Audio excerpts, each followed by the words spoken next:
Hola, bienvenido a una nueva cápsula informativa de síntesis de contenido a estudiar en las clases de física común. Hoy vamos a hablar de reflexión, principalmente de aquellas superficies que nos entregan imágenes nítidas basadas en esta característica, espejos planos. Bien, dentro de las superficies, aquellas donde podemos identificar información, tenemos dos tipos de espejos. Están los espejos planos y curvos. Va a depender de la geometría que esto tenga. Comenzamos con los más sencillos de todos, los espejos planos, los más comunes, aquellos donde la ley de reflexión se cumple siempre, en cualquiera sea de las porosidades que tenga la superficie. Vamos a obtener imágenes con una nitidez alta, significa que el objeto se va a transmitir con mucha claridad a un observador. ¿Perfecto? Dentro de estas características tenemos que recordar lo siguiente. De las dos características básicas de los fenómenos ondulatorios, sabemos y recordemos que estos eran simultáneos. Es decir, van a haber situaciones donde la reflexión y la refracción estén pasando en el mismo instante. En el caso de las características que vamos a estudiar en esta clase, gran parte de la energía se va a devolver. Significa que la capacidad para formar una imagen, producto de un objeto frente a un espejo, va a depender claramente del ángulo y de la calidad de la superficie. En este caso, la interfase va a impedir que la luz pase y toda la energía va a ir de vuelta.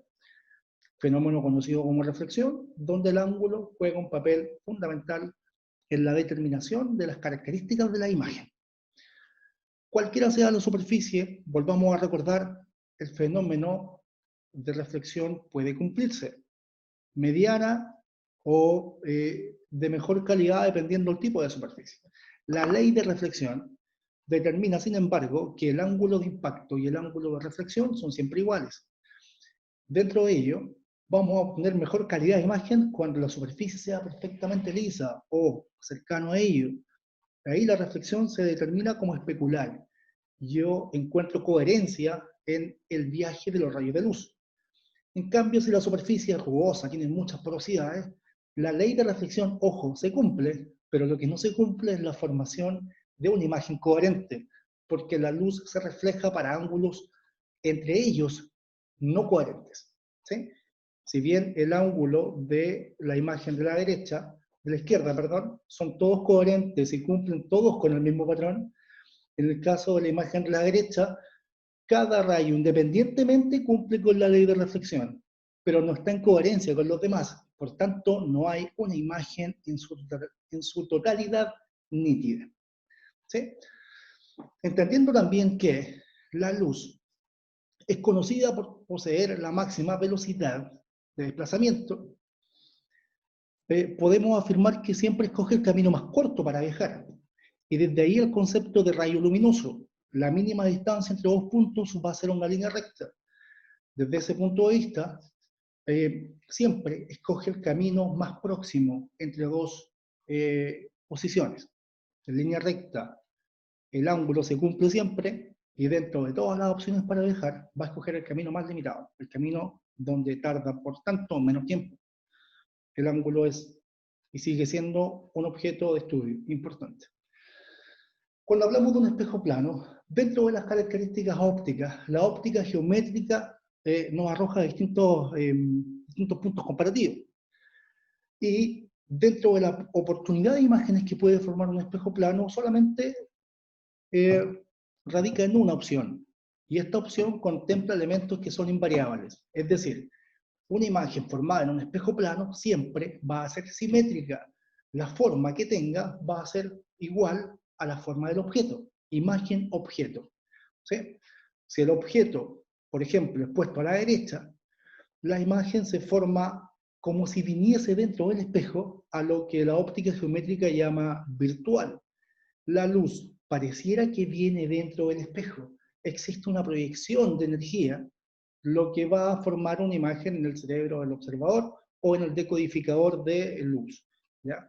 Proveniente como si viniese dentro del espejo, a eso lo llamamos imagen virtual, dentro, del otro lado. ¿Okay?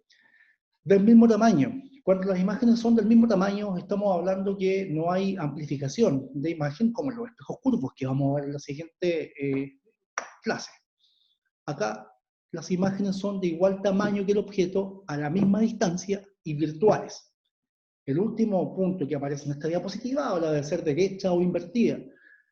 Esto nos conlleva a que su orientación vertical.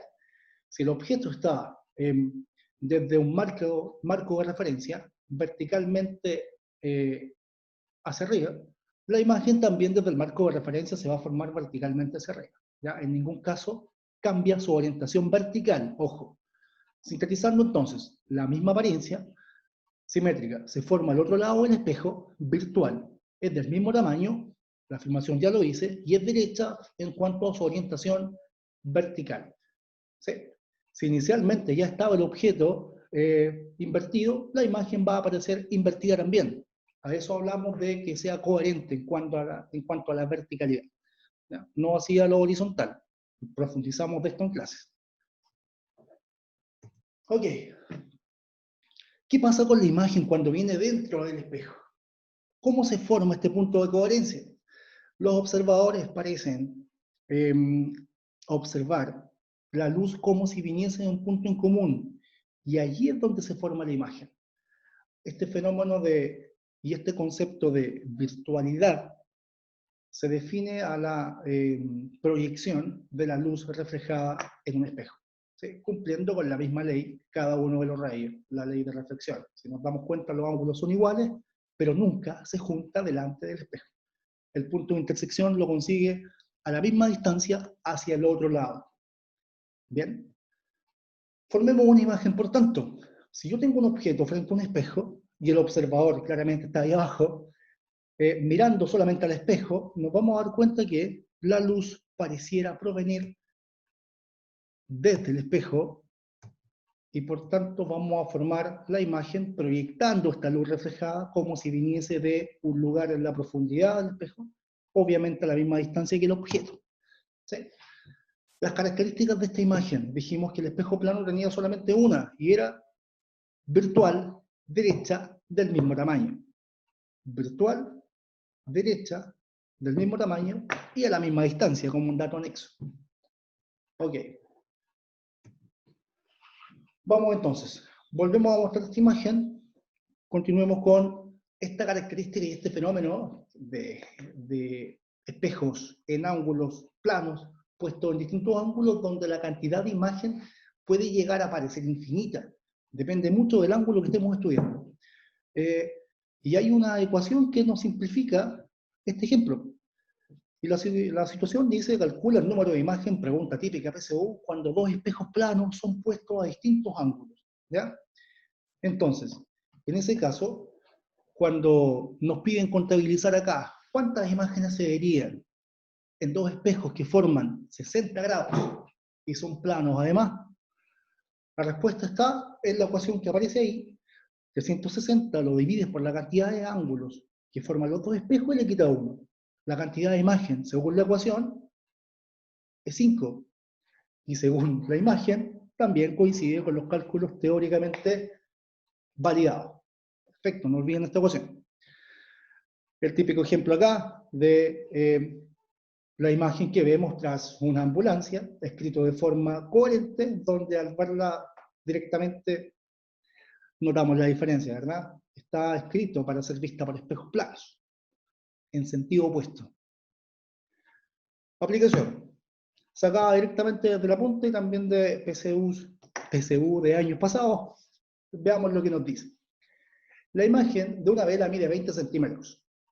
Está derecha y a 2 metros detrás de un espejo plano. Esa imagen, por tanto, es virtual ya. Entonces, es correcto afirmar que la vela colocada frente al espejo es. Me están preguntando cuáles son las características del objeto. Deben ser los mismos que de la imagen.